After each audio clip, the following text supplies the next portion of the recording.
মিশর, বাংলাদেশ সহ ১৬ দেশে আজ ঈদ।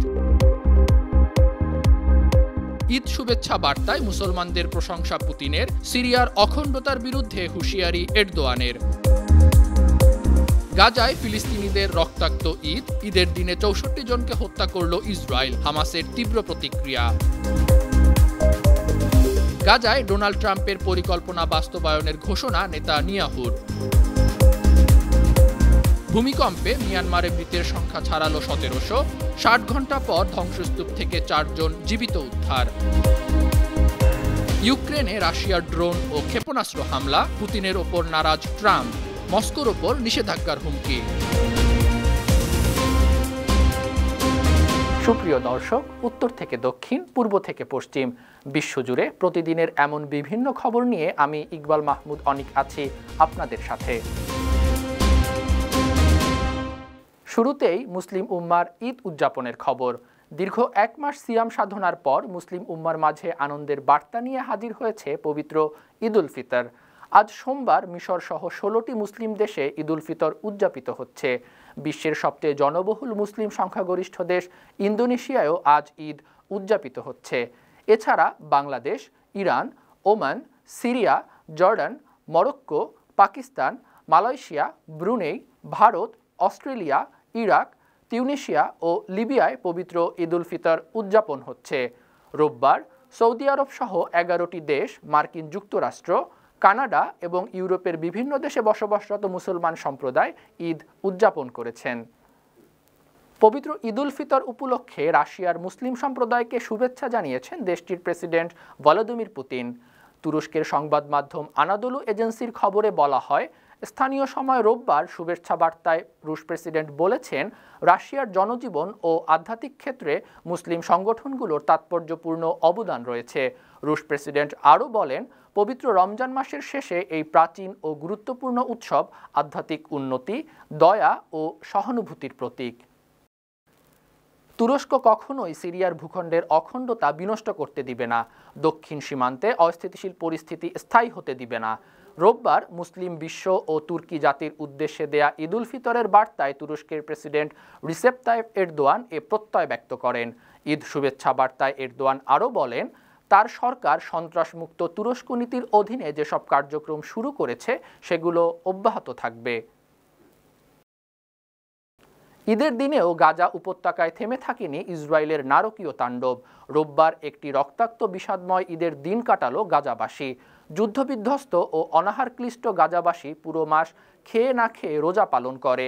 ১ মাস এমন কঠোর সিয়াম সাধনা শেষে ঈদ উদযাপনের প্রস্তুতি নিয়েছিল তারা, কিন্তু রোববার ভোর থেকেই তাদের ওপর হামলা করে ইসরায়েলি বাহিনী।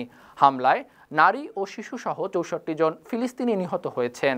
স্থানীয় স্বাস্থ্য কর্তৃপক্ষের বরাত দিয়ে আল জাজিরার খবরে বলা হয়, ভোর থেকে সারা রাত ওই হামলা চালানো হয়। এদিকে গাজায় ইসরায়েলের এমন হামলার তীব্র প্রতিক্রিয়া জানিয়েছে ফিলিস্তিনি স্বাধীনতাকামী সশস্ত্র সংগঠন হামাস। কাতার ভিত্তিক সংবাদ মাধ্যম আল জাজিরার খবরে বলা হয়, সোশ্যাল মিডিয়া টেলিগ্রামে পোস্ট করা এক বিবৃতিতে হামাস জানিয়েছে, ইসরায়েলি সেনাবাহিনী ঈদ উল ফিতরের পবিত্রতার কোনো তোয়াক্কাই করেনি, বরং দিনভর গাজায় বোমা বর্ষণ করেছে।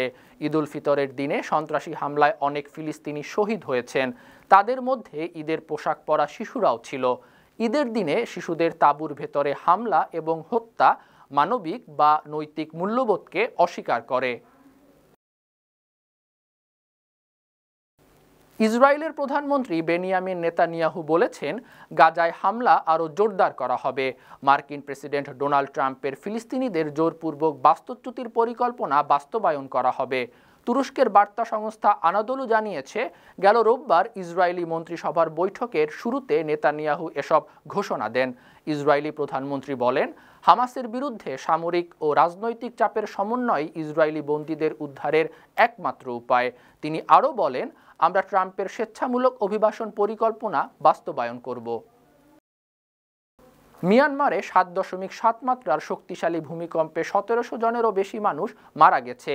সবশেষ বিবৃতিতে রোববার এই তথ্য জানিয়েছেন জান্তা সরকার। বিবৃতিতে বলা হয়, ভূমিকম্পে ৩,৪০০ জন আহত হয়েছেন, নিখোঁজ আছেন ৩০০রও বেশি মানুষ। কাতার ভিত্তিক সংবাদ মাধ্যম আল জাজিরার খবরে বলা হয়, জান্তা সরকার প্রধান সিনিয়র জেনারেল মিন অং হ্লাইং বলেছেন, নিহতের সংখ্যা আরও বাড়তে পারে। তার প্রশাসন একটি চ্যালেঞ্জিং পরিস্থিতির মুখোমুখি হবে। প্রতিবেশীদের মধ্যে ভারত, চীন, থাইল্যান্ড ও বাংলাদেশ মিয়ানমারে ত্রাণ সামগ্রী এবং উদ্ধার দল পাঠিয়েছে। পাশাপাশি মালয়েশিয়া, সিঙ্গাপুর এবং রাশিয়া থেকেও সাহায্য এবং উদ্ধারকর্মী পাঠানো হয়েছে। এদিকে ভূমিকম্পের প্রায় ৬০ ঘন্টা পর ধ্বংসস্তূপের নিচ থেকে ৪ জনকে জীবিত উদ্ধার করা হয়েছে। গেল রোববার সাগাইং অঞ্চলে ধসে পড়া একটি স্কুল ভবন থেকে তাদের উদ্ধার করা হয়। সেখান থেকে একজনের মরদেহ উদ্ধার করেছে ফায়ার সার্ভিস কর্তৃপক্ষ। বিবিসির খবরে বলা হয়, সেখানে এখনও উদ্ধার অভিযান চলছে। সাগাইংয়ের পাশাপাশি মান্দালয়েরও অনেক বাসিন্দা তাদের প্রিয়জনের খোঁজে উদ্বিগ্ন হয়ে আছে। অন্যদিকে থাইল্যান্ডের ব্যাংককেও ধসে পড়া বহুতল ভবনের জঞ্জাল সরিয়ে ভেতরে আটকে পড়াদের উদ্ধার কার্যক্রম চলছে। ওই শহরে ভূমিকম্পে মারা গেছেন ১৮ জন। ইউক্রেনের শহর খার্কিভে রাশিয়ার ড্রোন ও ক্ষেপণাস্ত্র হামলায় ২ জন নিহত হয়েছেন। শনিবার রাতে ওই হামলায় আহত হয়েছে ৩৫ জন। ইউক্রেনের বিমান বাহিনীর বরাতে আল জাজিরার খবরে বলা হয়, খার্কিভের পাশাপাশি শনিবার রাতভর সুমি, ওদেসা ও ডোনেস্ক অঞ্চলে ১১১টি ড্রোন ও একটি ব্যালিস্টিক ক্ষেপণাস্ত্র ছোড়ে রাশিয়ান বাহিনী। তার মধ্যে ৬৫টি ড্রোন ভূপাতিত করেছে ইউক্রেন। ৩৫টি ড্রোনের হামলা প্রতিরোধ করা হয়েছে। দেশের দ্বিতীয় বৃহত্তর শহরে এই হামলায় ক্ষেপেছেন ইউক্রেনের প্রেসিডেন্ট ভলোদিমির জেলেনস্কি। রাশিয়ার বিরুদ্ধে পদক্ষেপ নিতে অংশীজনদের প্রতি আহ্বান জানিয়েছেন তিনি। এদিকে ইউক্রেন ইস্যুতে রুশ প্রেসিডেন্ট ভ্লাদিমির পুতিনের দৃষ্টিভঙ্গি নিয়ে বেশ বিরক্ত মার্কিন প্রেসিডেন্ট ডোনাল্ড ট্রাম্প।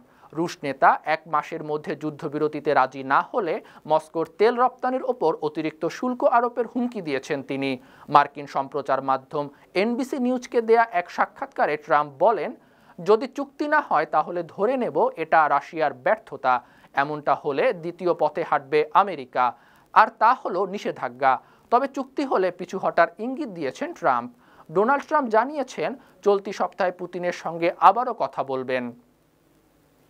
সুপ্রিয় দর্শক, এই ছিল আজকের বিশ্বজুড়ে প্রতিদিন। এমন আরও নানা খবর নিয়ে আগামীকাল আবারও আপনাদের সামনে হাজির হব। আপনাদের মন্তব্য, পরামর্শ আমাদের এই আয়োজনকে আরও প্রাণবন্ত ও সৃজনশীল করে তুলতে পারে। সেই পর্যন্ত ভালো থাকুন, সুস্থ থাকুন, ৫২ টিভির সঙ্গেই থাকুন। আল্লাহ হাফেজ।